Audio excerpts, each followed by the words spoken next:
Astaghfirullah. Bismillahirrahmanirrahim. Assalamualaikum warahmatullahi wabarakatuh.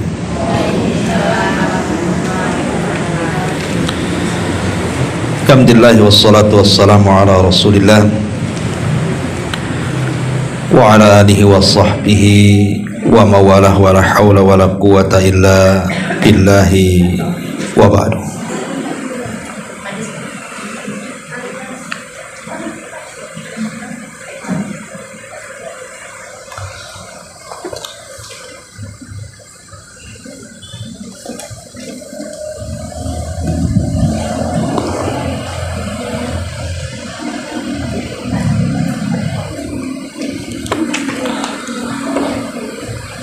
Baik, kita lanjutkan kajian kita, masih membahas tafsir singkat dari surah Al-Baqarah, dan kita masuk pada ayat ke 149.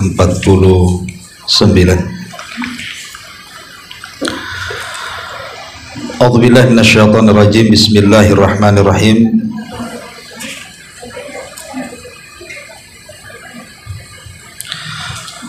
Wa min haitsu kharajta fawalli wajhaka syatral masjidil haram wa innahu lal haqqu mir rabbika wa mallahu bighafilin amma ta'malun. Wa min haitsu kharajta fawalli wajhaka syatral masjidil haram wa haitsu ma kuntum fawallu wujuhakum syatara li'alla yakuna lin-nasi 'alaikum hujjatun illa alladhina zalamu minhum fala tahshawhum wahshawni wa liutimma ni'mati 'alaikum wa la'allakum tahtadun. Allah Subhanahu wa ta'ala mengatakan, dari arah manapun kau keluar, maka hadapkanlah wajahmu menuju Masjidil Haram, dan sesungguhnya itulah kebenaran dari Rabbmu, dan tidaklah Allah lalai dari apa yang kalian kerjakan. Dan dari manapun engkau wahai Muhammad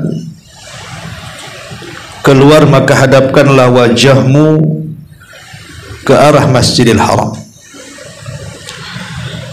dan di mana saja kamu berada, maka hadapkanlah wajahmu ke arah itu, agar tidak ada alasan bagi manusia untuk menentangmu, kecuali orang-orang zalim di antara mereka.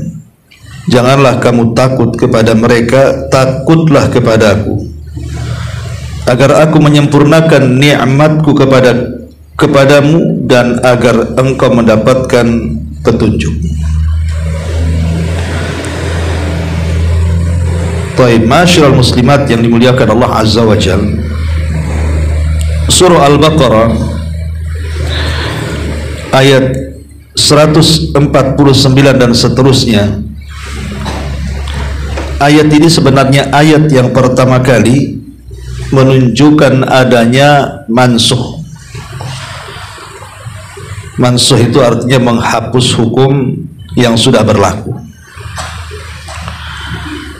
di mana sudah sering saya katakan bahwa Nabi SAW selama 3 tahun di Mekah menghadap Baitul Maqdis ketika salat, dan setahun lebih di kota Madinah. Kemudian turun ayat ini memansuh atau menghapus hukum menghadap Baitul Maqdis saat salat, kemudian dipalingkan ke Masjid Al-Haram, Makkah Al-Mukarramah. Dan di sini terulang 3 kali kalimat fawalli wajhaka syatral masjidil haram. Karena sebelumnya juga di ayat 144 Allah juga mengatakan fawalli wajhaka syatral masjidil haram. Kemudian di ayat 149 juga Allah mengatakan fawalli wajhaka syatral masjidil haram. Kemudian di ayat 150-nya juga fawalli wajhaka syatral masjidil haram. Artinya 3 kali Allah Subhanahu wa taala mengulang arahkan wajahmu ke Masjidil Haram. Kenapa Allah Subhanahu wa taala di 3 ayat ini mengulang-ulang arahkan wajahmu ke Masjidil Haram? Pertama, dan ini pendapat mayoritas para ulama, bahwa pengulangan yang sama dalam pengalihan kiblat ini maknanya litakid, untuk penguat bahwa kiblat itu sudah tidak lagi ke Baitul Al-Maqdis, tapi diarahkan ke Baitullah Al-Haram. Yang kedua, pengulangan ini menunjukkan bahwa tidak akan mungkin berpaling lagi. Setelah Nabi dan kaum muslimin menghadap Baitullah Al-Haram, tidak akan mungkin kembali berpaling ke Masjidil Aqsa atau Baitul Maqdis. Artinya kiblat ini sudah ditetapkan. Kemudian yang ketiga, bahwa pengulangan ini adalah perintah Allah, bukan karena kemauan Nabi SAW. Makanya Allah sampai mengulang 3 kali. Dan yang keempat, bahwa pengulangan 3 kali ini karena ada khitab yang berbeda. Ada khitab yang berbeda, maksudnya yang diajak bicara itu bukan 1 orang, tetapi ada beberapa orang. Yang pertama maksudnya ketika Allah Subhanahu wa taala mengatakan dalam ayat 144 itu, maksudnya fawalli wajhaka syatral masjidil haram, hadapkan wajahmu ke Masjidil Haram, maksudnya khitab kepada Nabi. Allah perintahkan Nabi untuk menghadap Baitullah Al-Haram. Kemudian yang ayat yang ke-149-nya, hendaklah palingkan wajahmu menuju Masjidil Haram, maksudnya bagi kaum muslimin. Bagi kaum muslimin yang mereka mukim dimanapun berada, baik di sekitar Mekah ataupun yang jauh dari Mekah, termasuk kita di sini, harus menghadap Baitullah Al-Haram ketika salat-salat kita. Adapun ayat yang ke-150-nya itu khitab kepada para musafir, kepada orang yang sedang safar. Dimanapun kaum muslimin berada ketika mereka sedang safar, tetap ketika salat menghadap Baitullah Al-Haram. Itulah kenapa kemudian ayat ini diulang 3 kali perintahnya. Hadapkan wajahmu menuju Baitullah Al-Haram. Itu faedah pengulangan yang disebutkan oleh ulama tafsir. Kemudian Allah Subhanahu wa taala mengatakan wa innahu lal haqqu mir rabbik,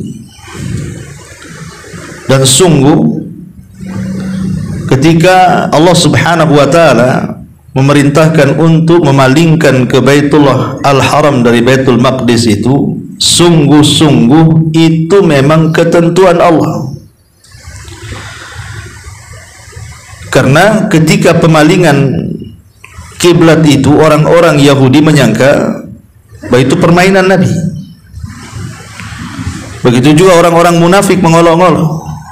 Begitu juga orang-orang musyrik Arab mengolok-olok Nabi. Makanya ditetapkan ini bukan keputusan Nabi, tapi ini perintah Allah. Makanya Allah mengatakan lal haqqu mir rabbik. Kemudian wa mallahu bighafilin amma ta'malun. Dan Allah tidak lengah terhadap apapun yang kalian kerjakan. Artinya setiap pekerjaan kita diawasi Allah Subhanahu wa taala, termasuk ketika memalingkan kiblat ke Baitullah Al-Haram, semua atas pengawasan Allah Subhanahu wa taala dan akan diberikan balasan akan itu.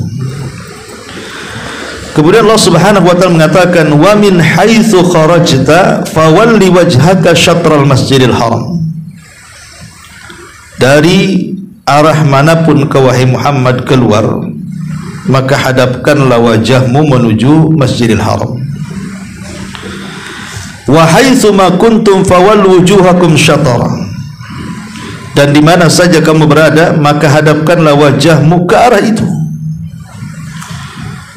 Kemudian Allah Subhanahu wa taala ingin membantah orang-orang Yahudi dan juga orang-orang munafik serta orang-orang musyrik, li alla yakuna linnasi alaikum hujjatun, supaya ketika kemudian keputusan Nabi SAW mengalihkan dari Baitul Maqdis ke Baitullah Al-Haram itu agar manusia mereka memiliki hujah kepada kalian. Allah mengatakan di sini agar tidak ada alasan bagi manusia untuk menentang kamu, illal ladzina zalamu, kecuali orang-orang zalim minhum, dari mereka. Ada yang mengatakan bahwa kalimat illa di sini ada dua penafsiran para ulama. Kalau yang dimaksud kalimat illa di sini artinya kalimat sambung atau mausul, maka maksudnya adalah khitab kepada orang Yahudi dan orang-orang musyrik Arab. Tapi kalau seandainya maksudnya illa ini artinya pengecualian, maka Yahudi sendiri, orang-orang musyrik sendiri. Maknanya begini, ketika Allah mengatakan li alla yakuna linnasi alaikum hujjah, titik sampai di sini, supaya manusia tidak beralasan lagi untuk menentangmu dengan pengalihan kiblat itu. Karena ketika itu orang-orang Yahudi mereka mengolok-olok pengalihan kiblat dan seolah-olah Nabi SAW mempermainkan agamanya. Kok kemarin menghadap ke kiblat kami, sekarang kok sudah lain pula kiblatnya ke kiblat yang orang-orang musyrik agungkan. Ini agama apa? Maka Allah Subhanahu wa taala turunkan bahwa ini perintah Allah, bukan perintah Nabi SAW, dan ini hujah yang kuat. Dengan turunnya ayat ini berarti Allah Subhanahu wa taala memberikan hujah kepada Rasul untuk membela diri dari sangkaan buruk orang-orang Yahudi kepada Nabi dan kaum muslimin. Illal ladzina zalamu, kecuali orang-orang zalim di antara mereka. Maksudnya orang-orang zalim di antara mereka, maksudnya orang-orang musyrik Arab. Karena orang-orang musyrik Arab sendiri mereka mengatakan, lihat Muhammad sudah mengalihkan kiblat kembali ke kita, sebentar lagi dia akan pindah agama. Mereka zalim mengatakan seperti itu. Maka Allah Subhanahu wa taala katakan, fala tahsyauhum wahsyauni, jangan takut atas perkataan mereka orang-orang musyrik itu, tapi takutlah kepadaku. Tetapi ada juga yang mengatakan maksudnya li alla yakuna linnasi alaikum hujjah, ini masuk kepada khitab kepada Yahudi dan juga orang-orang musyrik dalam satu kalimat. Illal ladzina zalamu minhum, kecuali orang-orang zalim di antara mereka, mencakup semuanya, entah Yahudinya, entah musyriknya, entah munafiknya, ataupun orang-orang yang tidak suka di antara mereka. Karena ketika itu bukan orang Yahudi ataupun orang musyrik munafik saja, sahabat sendiri ada yang kemudian menanamkan keraguan dalam hatinya, kok seperti ini, kok ada yang seperti ini. Maka harus dihilangkan keraguan, karena kalau masih ragu akan perintah Allah dan Rasulnya, maka mereka termasuk orang-orang zalim. Maka kemudian diperingatkan di sini oleh Allah Subhanahu wa taala, illal ladzina zalamu minhum.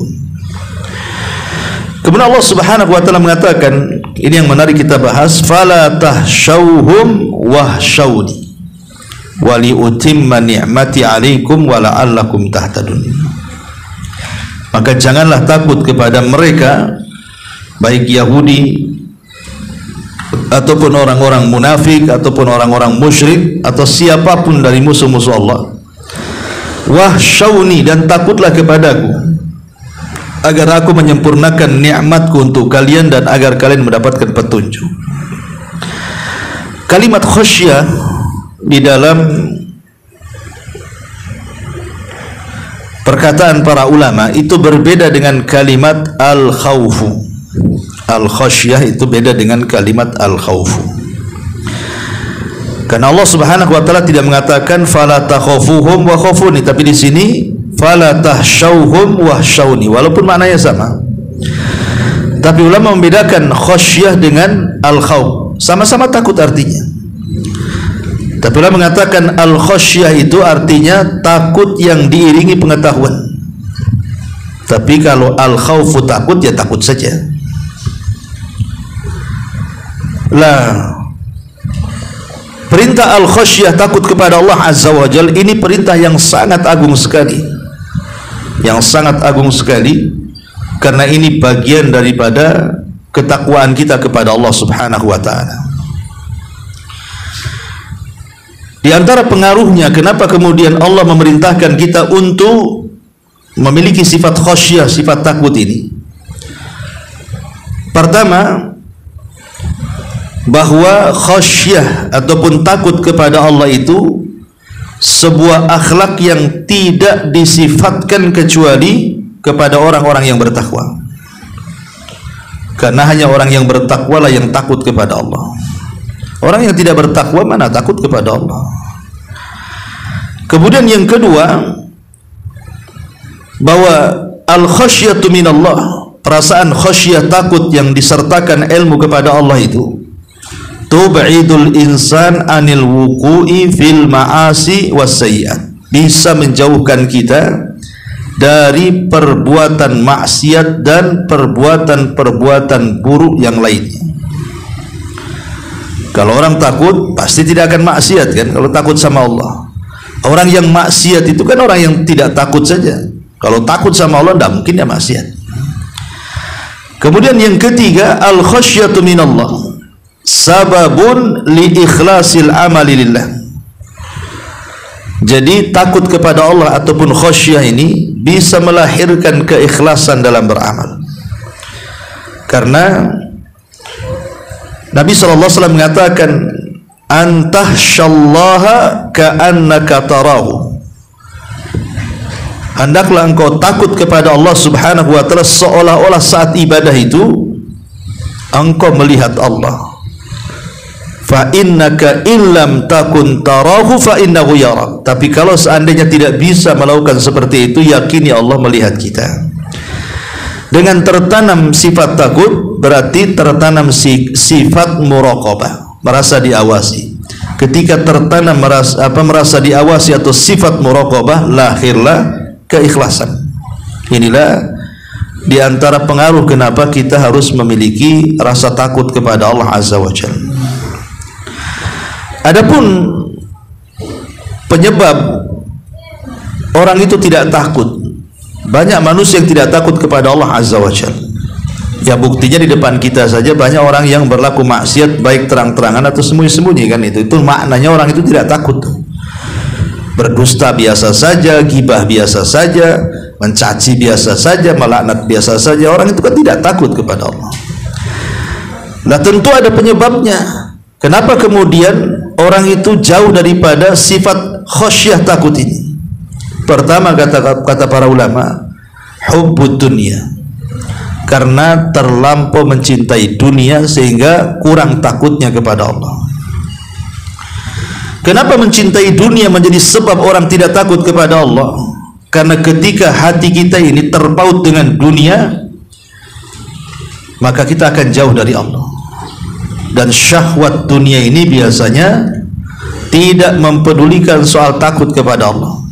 Lihat orang yang kemudian mereka mengejar dunia, bukan lupa sholat, memang sengaja meninggalkan sholat.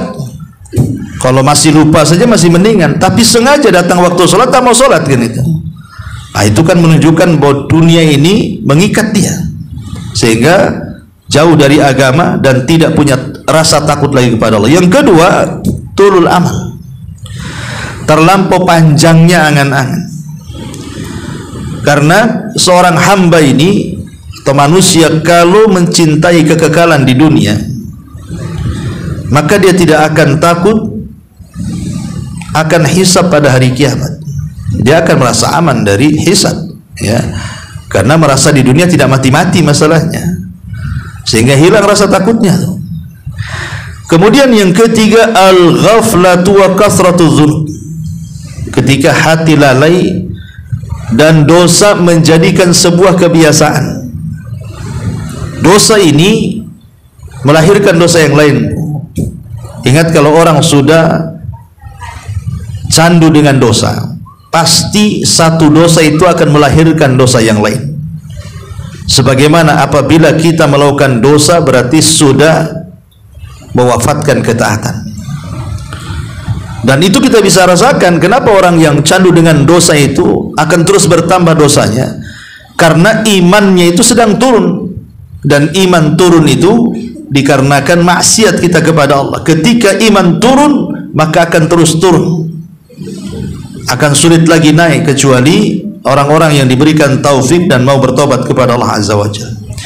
Kemudian yang keempat, al-jahlu bisyiddati adzabillahi. Karena dia jahil akan azab Allah Subhanahu wa taala, atau dengan kata lain merasa aman dari makar Allah.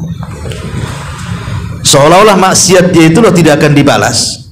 Seolah-olah maksiat dia itu, di balik maksiat tidak ada azab, atau di dunia atau di akhirat. Orang yang kemudian merasa aman dari makar Allah dan dia jahil dari syiddati azabillah, sangatnya azab Allah kepada kita ini, maka itulah yang melahirkan ketidaktakutan orang ini kepada Allah Subhanahu wa taala. Termasuk juga suhbatul fujjar, berkawan dengan orang jahat. Berkawan dengan orang jahat ini, kalau terus-terus berkawan, sampai ada istilah para ulama untuk merubah karakter orang itu, cukup ketika seseorang berkawan selama 40 hari dengan temannya. Kalau temannya baik, 40 hari itu bisa merubah dia. Tapi kalau temannya jahat, 40 hari itu sudah cukup untuk menarik dia. Makanya kenapa Rasul sampai mengatakan al-mar'u ala dini khalili, seseorang itu digantungkan agama temannya. Dan yang keenam, tadyi'ul faraid wal i'rad an dzikrillah azza wajalla. Ketika melalaikan kewajiban, bukan hanya melalaikan, meninggalkan lagi kewajiban, berpaling dari kewajiban. Orang kalau sudah meninggalkan salat, meninggalkan puasa, meninggalkan hak-hak yang wajib baik kepada Allah ataupun kepada manusia, orang ini akan keras hatinya. Dan kalau sudah keras hatinya, biasanya hilang rasa takutnya. Ini diantara 6 sebab kenapa orang itu tidak takut. Lalu bagaimana caranya supaya rasa takut yang hilang kepada Allah itu dimunculkan kembali? Apa sebab-sebab yang bisa memunculkan perasaan takut itu? Yang pertama, zikrullahi azza wa jalla, berzikir kepada Allah Subhanahu wa taala, dan itu berdasarkan firman Allah, alladzina idza dzukirallahu wajilat qulubuhum. Orang-orang yang apabila diingatkan Allah, maksudnya berzikir kepada Allah, maka hati mereka akan takut. Jadi zikir itu penyebab munculnya takut. Yang kedua, tafakkur fi syiddati ghadabil jabbar. Hendaklah dia berfikir bahwa Allah Subhanahu wa taala kalau sudah mengirim azab itu keras sekali. Lihat, kalau Allah itu murka, gunung aja bisa meletus, laut aja bisa diluapkan menjadi tsunami, angin aja bisa berputar-putar menjadi puting beliung. Itu di dunia tuh. Orang kalau terpikir ke situ, muncul takutnya, karena Allah mengatakan wa kadzalika akhdhu rabbika idza akhadhal qura wa hiya zalimatun inna akhdahu alimun syadid. Begitulah Allah kalau sudah mengazab sebuah kaum karena kezalimannya, maka azab Allah itu sangat pedih sekali. Kemudian yang ketiga, at-tafakkur fi al-malakainil ladaini wakkalahumallahu bi kitabati sayyiati wal hasanat. Berfikir bahwa di samping kiri kanan itu ada 2 malaikat yang mencatat. Ada yang mencatat kebaikan, ada yang mencatat keburukan. Orang kalau berfikir bahwa di samping kiri kanan kita ada yang mencatat, mau ngomong tak jadi, kecuali yang baik. Mau berbuat jahat tak jadi kecuali perbuatan baik, dan begitu seterusnya. Kemudian yang keempat, at-tafakkur fil mauti wa sakaratihi. Berfikir akan kematian dan sakaratnya. Bahwa kita akan mati, nggak mungkin kita mati di atas maksiat, suul khatimah. Dan kematian itu sesuatu yang pasti datang. Wajaat sakratul mauti bil haq. Ingat, kematian itu sebuah hak adanya. Pasti semua orang tersentuh dengan kematian. Kalau dia terfikir kematian, insya Allah tumbuh perasaan takutnya. Kemudian yang kelima, at-tafakkur fi ahwalil mauqif wa syiddatil hisab. Berfikir bahwa kematian sendiri bukan akhir dari sebuah perjalanan. Di sana ada kehidupan yang akan menyiksa setiap orang yang ditakdirkan di dunia tidak dalam posisi husnul khatimah tapi sul khatimah. Karena di sana ada hari mauqif, kita dikumpulkan di padang mahsyar, kita dihisab di situ di hadapan Allah Azza wa Jalla. Kalau orang berfikir kita akan dihisab, kita akan dibangkitkan, pasti takut. Kemudian yang keenam, at-tadabbur fi nadami ahlil iman yaumal qiyamah. Coba berfikir, jangan lagi orang-orang jahat. Orang-orang yang beriman pada hari kiamat saja mereka menyesal. Kenapa ketika di dunia mereka tidak memaksimalkan waktu mereka untuk beramal saleh? Itu orang-orang baiknya. Cemana orang-orang jahatnya? Jangan lagi manusia, malaikat aja menyesal dan mengatakan di hadapan Allah Azza wa Jalla, subhanaka ma abadna haqqa ibadatik. Maha suci engkau ya Rabb, kami para malaikat benar-benar menyesal karena tidak beribadah sebagaimana mestinya ketika di dunia. Kalau malaikat aja menyesal, apalagi kita manusia. Maka dengan berfikir tentang bagaimana penyesalan ahlul iman pada hari kiamat, tentu kita akan semangat lagi memupuk ketakutan kita kepada Allah. Kemudian yang nomor 7, at-tafakkur fi khataril jawari yaumal qiyamah. Ingat bahwa anggota badan ibu, saya atau siapapun dari kepala sampai kaki akan mempertanggungjawabkan di hadapan Allah. Semua akan ditanya, mulai dari mata, telinga, lisan, tangan, kaki, semua ditanya di hadapan Allah Azza wa Jalla. Digerakkan kemana? Ke tempat maksiat ataukah ke tempat yang baik? Kemudian juga yang nomor 8, at-tafakkur fi khatari su'il khatimah. Berfikirlah soal akhir kehidupan kita. Apakah kita sul khatimah atau husnul khatimah? Sebab kalau itu yang terpikir, kita tidak mau kalau seandainya kita sedang maksiat kita mati. Pasti dia akan takut kan, akan menghindar tuh. Kalau orang takut akan akhir dari sebuah perjalanan hidup di dunia ini. Inilah 8 perkara disebutkan para ulama, di antaranya sebab menumbuhkan perasaan takut kepada Allah Subhanahu wa taala. Karena ulama mengatakan man khafallaha fid dunya aminahullahu yaumal qiyamah. Siapa yang perasaan takutnya di dunia besar, maka dia akan mendapatkan keamanan pada hari kiamat. Tapi sebaliknya, man amana adzabahu fid dunya akhafahullahu yaumal qiyamah. Siapa yang merasa aman dari azab, dari makar Allah di dunia, justru orang ini menjadi orang yang paling takut pada hari kiamat di hadapan Allah. Ya, nah, tinggal milih. Orang yang takut di dunia aman di akhirat. Orang yang aman di dunia dialah orang yang paling takut di akhirat. Makanya apa kata Sal ibn Abdullah Yunus al-Astustari ini, seorang ulama salaf, dia mengatakan man khafallah ammanahullah. Siapa yang takut kepada Allah, justru Allah akan memberikan keamanan kepadanya. Tapi kalau dia takut kepada makhluknya, justru Allah akan menanamkan perasaan takutnya. Ma'asyiral muslimat yang dimuliakan Allah Azza wa Jalla, ada sedikit perkataan ulama salaf seputar al-khasyah di sini. Pertama, perkataan Fudail ibn perkataan Fudail ibn Iyad rahimahullahu taala. Man khafa Allah dallahul khaufu ala kulli khairin. Siapa yang takut kepada Allah, maka perasaan takut itu akan menghantarkan orangnya kepada kebaikan. Kata Fudail ibn Iyad, siapa yang takut kepada Allah, perasaan takutnya itulah yang kelak akan menghantarkan kita untuk melakukan semua kebaikan. Kenapa orang melakukan kebaikan? Salah satu yang menuntunnya adalah takut. Takut kalau seandainya kemudian dia tidak masuk surga, takut kalau seandainya Allah tidak memberikan ampunannya, rahmatnya, berkahnya, sakinahnya, dan begitu seterusnya, sehingga menuntun kepada kebaikan. Kemudian juga dikatakan yang nomor 2, Abul Qasim Al-Hakim mengatakan, man khafa syai'an haraba minhu wa man khafa Allah haraba ilaihi. Barang siapa yang takut kepada sesuatu, bukan takut kepada Allah Azza wa Jalla, ya, maka Allah Subhanahu wa taala akan menjauh darinya.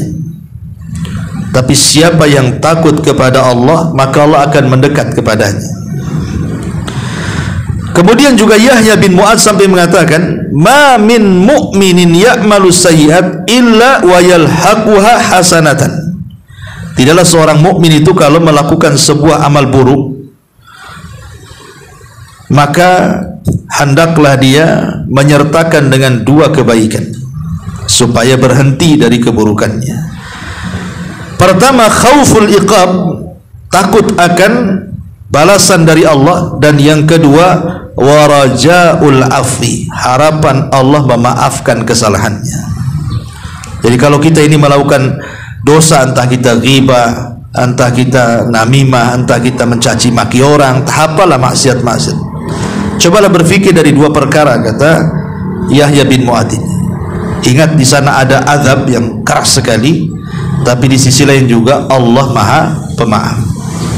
Inilah yang kemudian disebut dengan 2 rukun ibadah hati, al-khaufu war raja, yang kata Imam Ibnul Qayyim, tanpa 2 ibadah hati ini ibarat burung tidak bisa terbang tanpa 2 sayap. Sebab kalau seandainya hanya takut saja, dia putus asa. Kalau hanya harap saja, dia meremehkan. Maka supaya kita tidak putus asa dan tidak meremehkan, maka masukkan 2 perasaan, takut akan azab dan berharap akan ampunan Allah Subhanahu wa ta'ala. Kemudian juga dikatakan oleh Abu Sulaiman Ad-Darani, aslu kulli khairin fid dunya wal akhirah al khaufu minallah. Asal dasar kebaikan di dunia dan akhirat itu sebenarnya penanaman rasa takut kita kepada Allah Azza wa Jalla. Syekhul Islam Ibn Taimiyah rahimahullahu ta'ala, dia mengatakan, lan yakhafar rajul ghairallah illa limaradin fi qalbihi. Ingat, orang itu kalau tidak punya takut kepada Allah, kata Ibnu Taimiyah, berarti ada penyakit di hatinya. Jadi orang kalau tidak takut kepada Allah berarti ada penyakit hati di hatinya. Kama dzakaru anna rajulan, sebagaimana mereka para ulama salaf menyebutkan, anna rajulan syaka ila Ahmad ibn Hanbal khaufahu min ba'di al-wulad. Jadi ada seseorang yang mengadukan kepada Imam Ahmad akan takutnya penguasa yang zalim, karena di zaman itu para ulama kan ditangkap. Di zaman Imam Ahmad tuh ribuan para ulama ditangkap penguasa karena tidak mau masuk ke akidah Mu'tazilah, karena penguasanya kan Mu'tazilah sementara rakyatnya ahli sunnah. Jadi siapa yang tidak ikut Mu'tazilah ditangkaplah, termasuk para ulama itu. Jadi ada seseorang yang datang kepada Imam Ahmad karena takutnya dengan pemerintah. Maka Imam Ahmad mengatakan, lau sahahta lam takhaf ahada. Kalau hatimu benar, hatimu sehat, maka engkau tidak akan takut kepada siapapun. Tapi kalau hatimu sakit, ialah takut, katanya. Dari sini kata Syekhul Islam Ibn Taimiyah rahimahullahu ta'ala, aslu kulli khairin fid dunya wal akhirah al khauf minallah. Karena dasar kebaikan di dunia dan akhirat itu adalah ketika kita bisa menanamkan perasaan takut kepada Allah Subhanahu wa ta'ala. Ma'asyiral muslimat yang dimuliakan Allah Subhanahu wa ta'ala, sedikit kita akan bicara soal kisah-kisah. Abdullah bin Abbas radhiyallahu anhuma, ketika peristiwa detik-detik wafatnya Umar. Jadi Umar bin Khattab radhiyallahu anhu itu kan ditusuk ketika sholat subuh dengan beberapa tusukan ketika jadi imam, sehingga dia hanya bisa mengimami 1 rakaat sholat saja. Rakaat kedua sudah tumbang.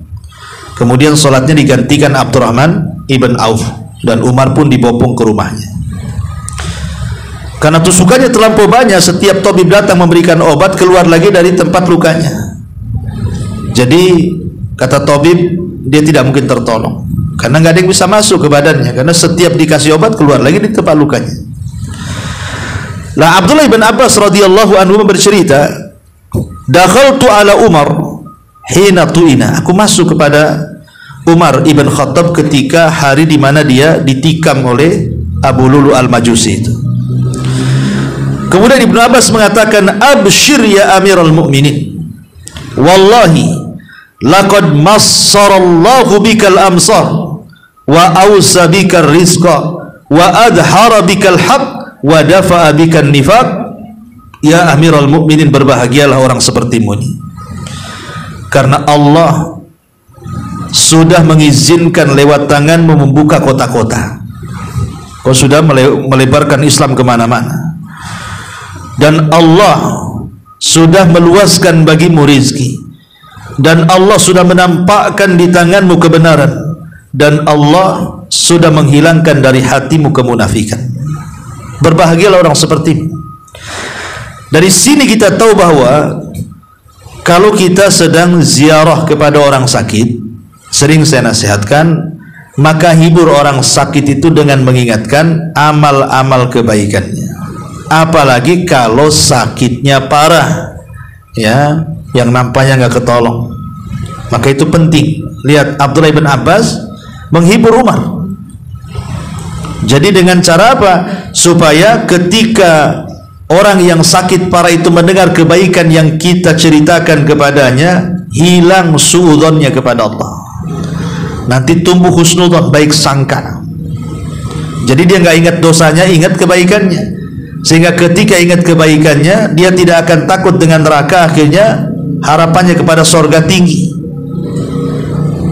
Kalaupun Allah subhanahu wa ta'ala takdirkan dia meninggal, maka minimalnya amalan yang dibawa terakhir orang sakit ini adalah husnudzon, berbaik sangka kepada Allah.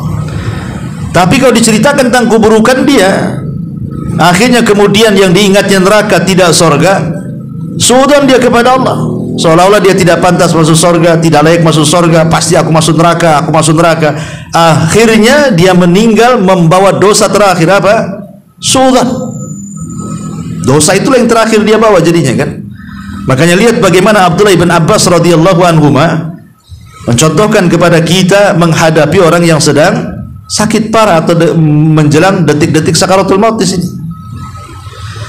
Kemudian Umar bin Khattab radhiyallahu anhu menjawab, afil imarati tusni alayya ya Ibn Abbas.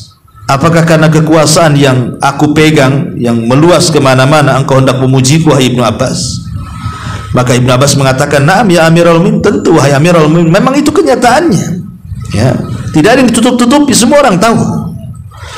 Maka Umar mengatakan, fawalladzi nafsi biyadihi lawadittu an anjua minha kifafan la ujar wala u'zar, wallahi lawadittu anni kharajtu minha kama dakhaltu fiha la ajrun wala wizrun, wallahi law kana li ma tala'at alaihi syamsu laftadaitu bihi min haulil matla, kata beliau. Wa Ibnu Abbas, kata Umar bin Khattab radhiyallahu anhu, ketika kau ingatkan soal kekuasaan, sungguh aku mengharap aku ini selamat dari kekuasaan itu. Kalau bisa aku tidak diberikan pahala, tetapi juga aku tidak dapat dosa. Jadi saat aku berkuasa nggak apa-apa, aku tidak dapat pahala, tapi jangan pula ada dosa pula di situ. Balance aja lah kan gitu. Dan aku berkeinginan ingin keluar dari kekuasaan ini sebagaimana masukku dulu, sehingga aku tidak ada pahala dan tidak ada dosa di situ. Dan kalaulah aku memiliki tebusan yang besar di hari kelak di hadapan Allah yang menakutkan, tentu aku akan tebus supaya aku tidak ketakutan. Itu jawaban Umar radhiyallahu an. Makanya kemudian bagaimana takutnya Umar radhiyallahu an akan kekuasaan di sini. Kalau bisa kekuasaan itu, kalaupun aku tidak berpahala, jangan pula aku berdosa di situ. Itu maksudnya. Ya. Karena biasanya kekuasaan kan menggoda, Bu. Orang kalau sudah berkuasa ini biasanya susah untuk turun kan, karena sudah enak di atas kekuasaannya, dan pasti banyak berlaku zalim. Kalau dia menjadi penguasa adil, subhanallah pahalanya besar kan itu. Tapi kalau dia menjadi penguasa zalim, maka dia akan membebankan dosa seluruh rakyatnya di pundaknya. Makanya Umar takut akan itu. Itulah perasaan takut yang kuat kepada Umar. Kalau sekelas Umar saja yang kekuasaannya jelas, tidak ada khalifah yang paling adil sepeninggal Nabi dan Abu Bakar, kecuali Umar. Itu saja takut ya. Harusnya kita lebih takut lagi. Tapi sekarang mana ada orang takut. Yang ada kemudian malah menjelek-jelekan satu dengan yang lainnya. Pilihlah saya, jangan pilih dia. Gitu ya. Dan repot jadinya. Kemudian Qatadah, dikisahkan Imam Qatadah, anna Imran ibn Husain qala, kata Qatadah ini bahwa Imran ibn Husain dia mengatakan, waditu anni rammadan tadruni riyah. Aku berharap aku ingin seperti debu yang dihempas angin, seolah-olah tidak ada dosa, tidak ada pahala. Karena nanti pada hari kiamat ketika Allah Subhanahu wa taala menghisab binatang-binatang, binatang juga akan dihisab. Karena ketika hari dibangkitkan kan semua dibangkitkan, binatang yang paling kecil yang tidak bisa dilihat kecuali dengan alat saja dibangkitkan, apalagi binatang yang besar. Kalau memang ada kisah dinosaurus sudah akan dibangkitkan juga. Artinya semua binatang akan dibangkitkan pada hari kiamat. Untuk apa? Untuk dihisab sebagai keadilan. Jadi kalau di dunia ini ada buaya kemudian makan, anggap saja monyet gitu ya, nanti pada hari kiamat monyet yang makan buaya gitu ya. Jadi kalau seandainya ada binatang yang bertanduk kemudian nandu-nandu di dunia, maka tanduk akan dilepas dan akan diletakkan di binatang yang tidak bertanduk, yang ditanduk, dan Allah katakan tanduklah dia sebanyak dia menanduk kamu di dunia. Jadi tapi hanya sebatas hisab saja. Mereka tidak akan masuk neraka karena selesai penghisaban binatang itu Allah mengatakan kunu turaba, jadilah kalian tanah. Semua jadi tanah. Lah orang-orang kafir yang menyaksikan selesai hisabnya binatang dan semua jadi tanah itu, apa kata mereka yang disebutkan dalam surah An-Naba? Ya laitani kuntu turaba, duhai kiranya aku pun jadi tanah seperti mereka. Duhai kiranya aku jadi tanah seperti mereka, tidak ada neraka. Makanya di sini dikatakan oleh Imran ibn Husain, waditu anni ramad tadruni riyah, duhai kiranya aku jadi tanah sajalah yang dihempas angin ke sana kemari, tidak dipertanggungjawaban di hadapan Allah Subhanahu wa taala. Kemudian juga dikatakan Ibrahim At-Taimi dari sahabat Abdullah bin Mas'ud radhiyallahu anhu. Dan sahabat Abdullah bin Mas'ud termasuk as-sabiqun al-awwalun. Apa kata beliau? Lau ta'lamuna dhunubi, kalau kalian tahu betapa besarnya dosa-dosaku, la hathaitum at-turab ala rasi, tentu kalian akan mengambil pasir dan meletakkan di atas kepalaku. Lawadittu annallaha ghafara li dzamban min dzunubi, aku hanya berharap Allah menghapus dosa-dosaku. Lihat bagaimana sekelas Abdullah bin Mas'ud radhiyallahu an mengatakan seperti itu, padahal dia sahabat yang dijamin masuk surga loh. Tapi dia mengatakan kalau kalian tahu dosaku, kalian tidak mungkin menghormati aku. Pasti kalian mengambil pasir, kalian letakkan pula di kepalaku. Dan aku hanya mengharap Allah menghapuskan dosa-dosaku. Perkataan Abdullah bin Mas'ud ini juga ditiru oleh siapa? Imam Ahmad. Jadi ketika Imam Ahmad ini belanja ke pasar, karena Imam zaman dulu kan yang belanja kan laki-laki, karena di pasar pun semua laki-laki, perempuan di rumah aja kan itu. Sekarang terbalik kan itu. Laki-laki di rumah, perempuan ke pasar, karena semua yang di pasar perempuan. Jadi Imam Ahmad di ke pasar selepas belanja, yang namanya imam besar, imam dunia, tentu murid-muridnya pengen mendekat kepada dia, ini mumpung imam datang ini. Akhirnya kemudian murid-muridnya ingin memuliakan Imam Ahmad dan mengatakan, ya imam, sudahlah, belanjaanmu ini kami yang angkat, kau pulang dengan jalan kaki, nanti sampai pula belanjaan ini ke rumahmu, kau tidak capek. Jadi murid-muridnya ingin ikram, memuliakan Imam Ahmad, jadi ingin bantu mengangkatkan belanjaan dia. Ya mungkin semacam gandum 1 karung, orang dulu kan makan roti kan itu ya, ya harus beli gandum lah. Jadi murid-muridnya biarlah, kata murid-muridnya Imam Ahmad, kau pulang saja, belanja nih kami yang bawa. Tapi Imam Ahmad menukilkan ucapan siapa? Ucapan Abdullah bin Mas'ud ini. Apa kata Imam Ahmad? Kalian lo memuliakan saya itu karena kalian tidak tahu aib saya saja. Kenapa kalian memuliakan saya? Karena kalian tidak tahu dosa dan aib saya. Kalau kalian tahu dosa dan aib saya, kata Imam Ahmad, pasti kalian akan mengambil pasir dan meletakkan di kepalaku. Tinggalkan aku, kata Imam, biar aku bawa, katanya. Bagaimana tawadunya seorang Imam Ahmad kan itu. Dari sini ada faedah besar bahwa kemuliaan manusia itu karena Allah masih memuliakan kita di mata manusia. Kalau Allah tidak hendak memuliakan kita, Allah tinggal bongkar aib kita. Siapa yang tidak punya aib? Semua punya aib. Dan kalau dibongkar aib, jangan banyak-banyak, satu saja itu sudah cukup merontokkan dia di mata manusia. Macam mana kalau semua aib dibongkar? Satu saja aib kita dibongkar oleh Allah Azza wa Jal, hilang itu penghargaan manusia kepada kita. Maka bersyukurlah kepada Allah karena Allah masih menutup aib kita dan masih mengampuni dosa kita. Sudah diampuni dosanya, ditutup pula aibnya. Kurang baik apa Allah Subhanahu wa taala kepada kita. Baik, kemudian juga bagaimana Ali bin Abi Thalib radhiyallahu anhu dikisahkan, wa hadza Ali bin Abi Thalib wa buka'uhu wa khawfuhu, bagaimana menangisnya kemudian takutnya kepada Allah Subhanahu wa taala. Kana yashtad khawfahu min ithnataini. Ali bin Abi Thalib kalau sudah memikirkan dua perkara langsung makin menangisnya makin kencang dan takutnya makin tinggi.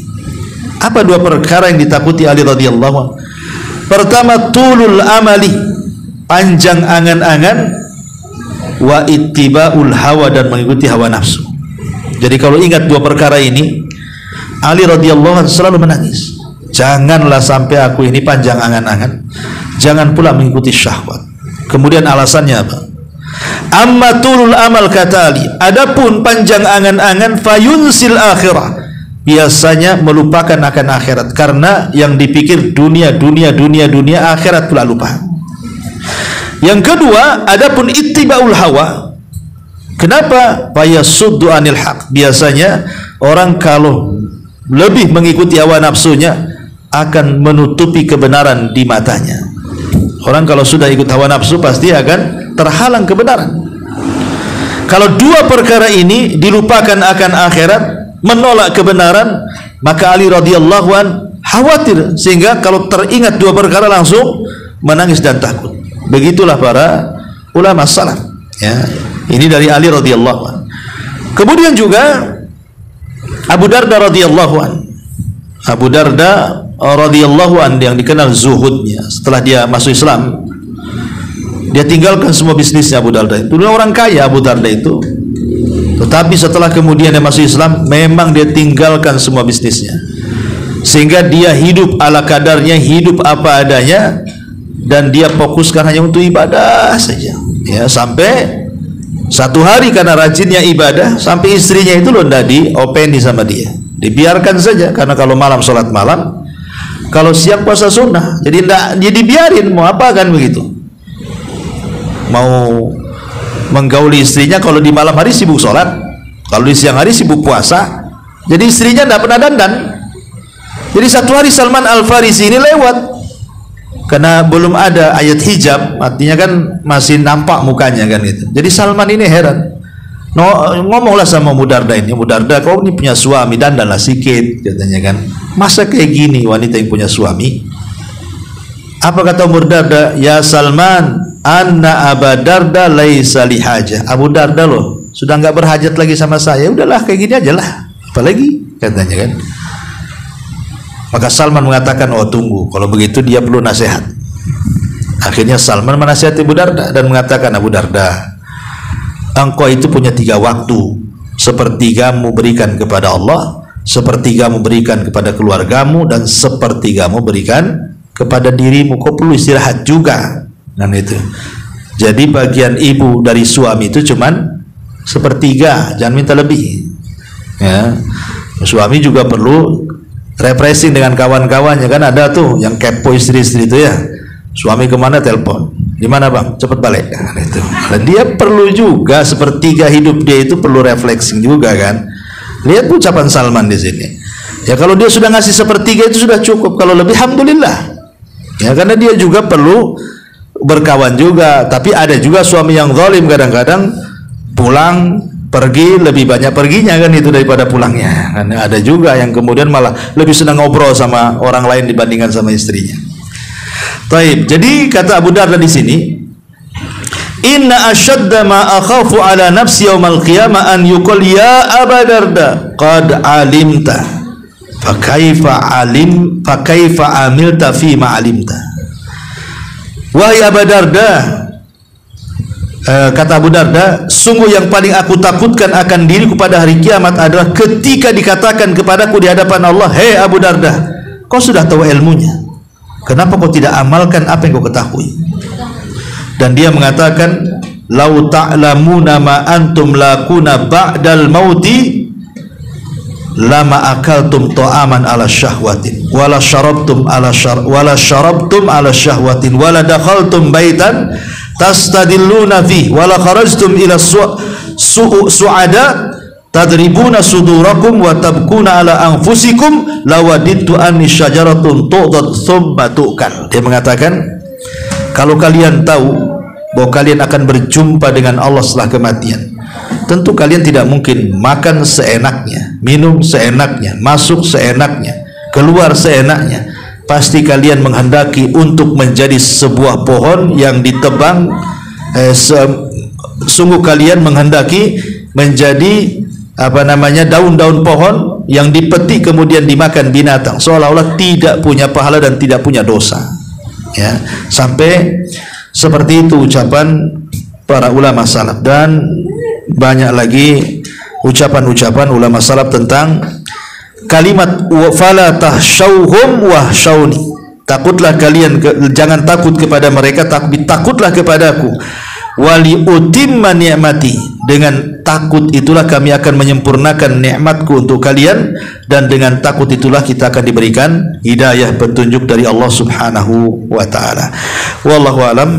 Ini di antara tafsir dari surah Al-Baqarah. Taib, sebelum saya tutup, kalau yang bertanya silakan.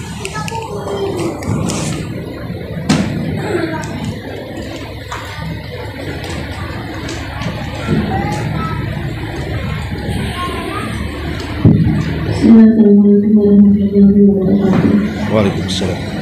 Ustaz, tadi ketakutan Ali bin Abi Thalib yaitu tulul amal dan mengikuti hawa nafsu. Nah, bagaimana yang tulul amal itu yang dimaksud Ustaz? Panjang angan-angannya itu seperti apa? Apakah memang dia menginginkan hanya harta yang banyak dan kehidupan dunia, atau dia hanya menginginkan dunia saja gitu?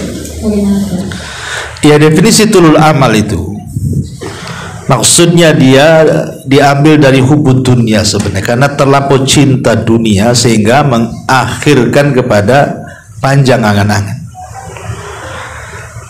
Sebenarnya bercita-cita meraih dunia itu tidak tercela, karena orang itu harus punya cita-cita, ingin jadi dokter, ingin jadi insinyur, ingin jadi apa, tidak ada masalah. Ya, bercita-cita panjang, ingin jadi kaya, nggak masalah sebenarnya, karena itu kan tidak tercela dan tidak terpuji juga gitu, maksudnya tidak ada dosanya ya. Tetapi menjadi tercela itu kalau melupakan akhirat, karena permintaan kita di dunia kepada akhirat itu kan 2/3. Kalau dunia kan 1/3 saja. Sebagaimana doa sapu jagat kan, Rabbana atina fid dunya hasanah wa fil akhirati hasanah wa qina adzabannar. Itu kan 2/3-nya akhirat, 1/3-nya dunia. Rabbana atina fid dunya hasanah ini saja, ya Allah berikan dunia yang baik. Tapi kalimat kedua dan ketiganya kan cerita akhirat.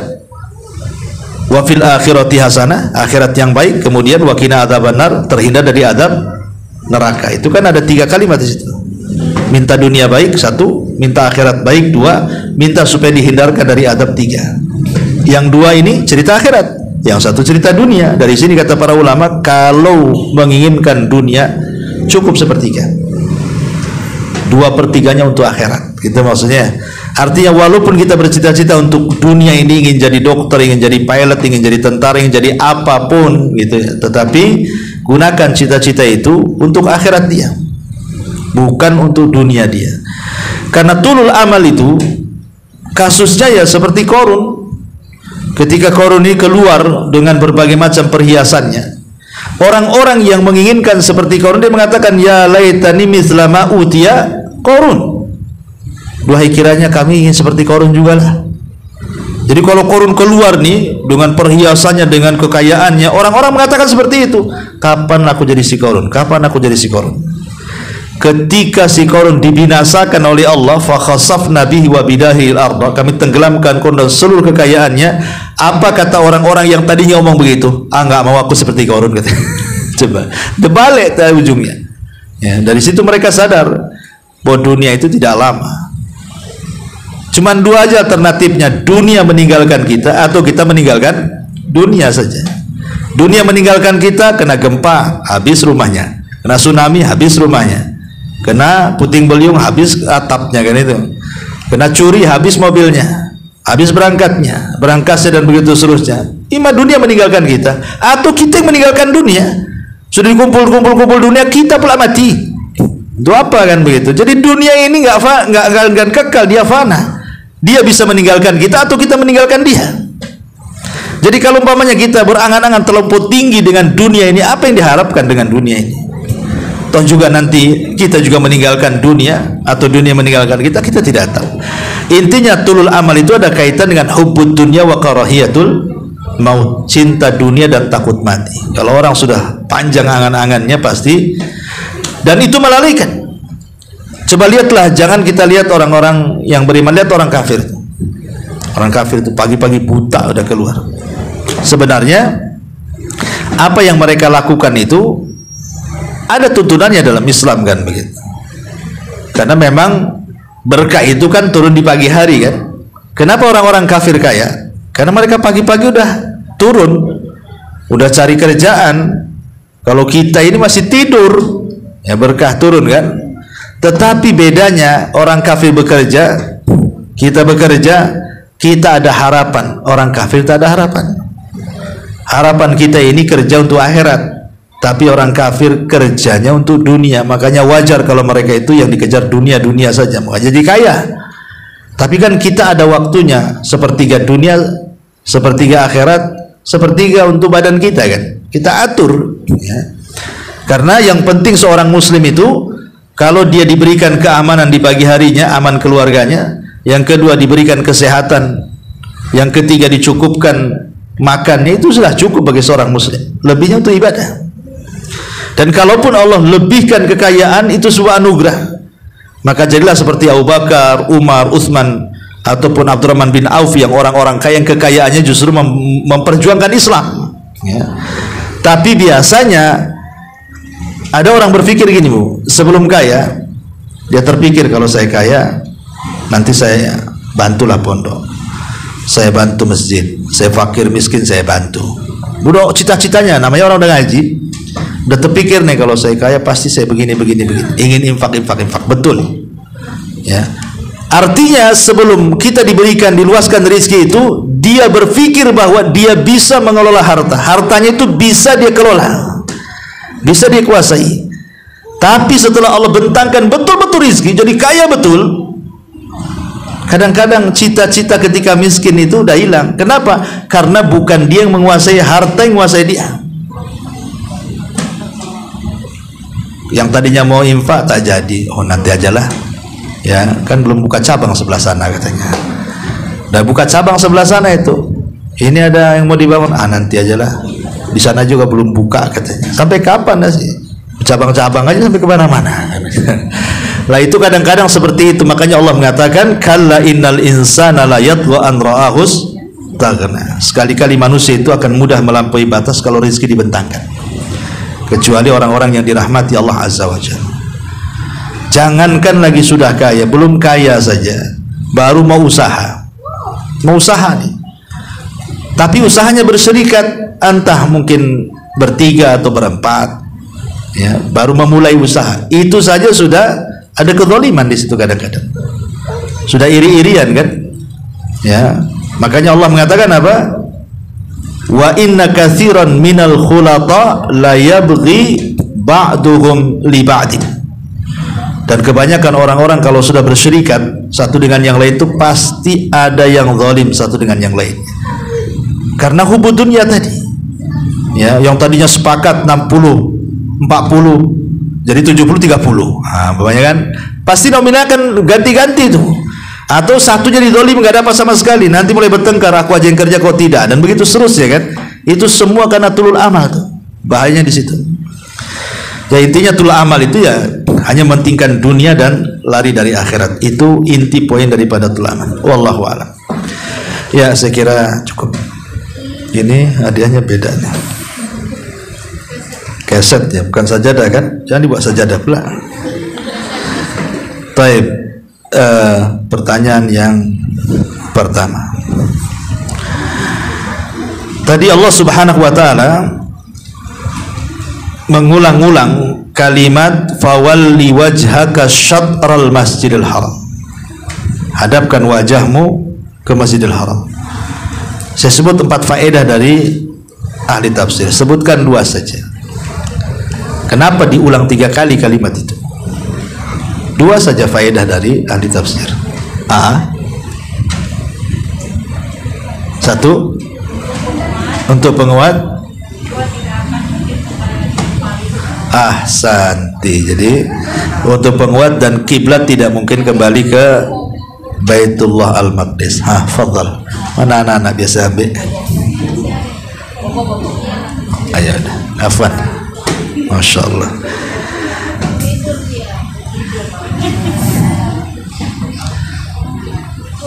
Oh tidur, karena nggak dikasih upah tidurlah dia. Taib. Tadi saya ceritakan tentang sebab hilangnya rasa takut kepada Allah Subhanahu wa taala. Sebutkan 3 saja penyebabnya. Kenapa orang itu tercabut rasa takutnya kepada Allah? Mana itu yang belakang? Boleh? Ya, mana satu ini? Karena mencintai dunia. 1. Terlampau banyak angan-angan. 3. Tadi lalai dan terlalu banyak berbuat dosa. Ahsanti, masya Allah. Mumtazah. Ini udah bangun? Ya. Belakang ke belakang. Taib.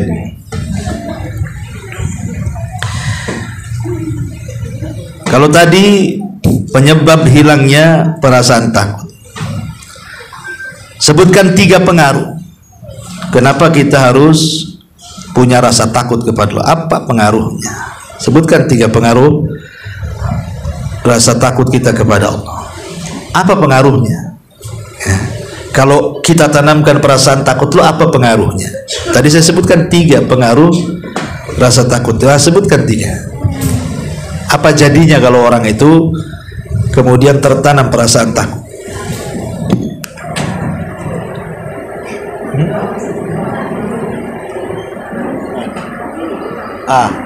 Coba itu ambil mic-nya.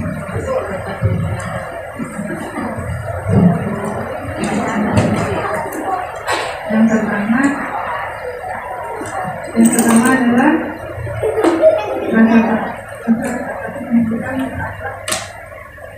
dan ketakwaan. Yang kedua, menjauhkan diri dari maksiat dan perbuatan buruk lainnya. Iya. Yang ketiga, menunjukkan keikhlasan dalam beramal. Ahsanti, masya Allah. Barakallahu fiik. Iya. Iya, sampai di sini. Mudah-mudahan ada manfaatnya. Subhanakallahumma bihamdika, asyhadu an la ilaha illa anta, astaghfiruka wa atubu ilaik. Allah ta'ala. Assalamualaikum warahmatullahi wabarakatuh.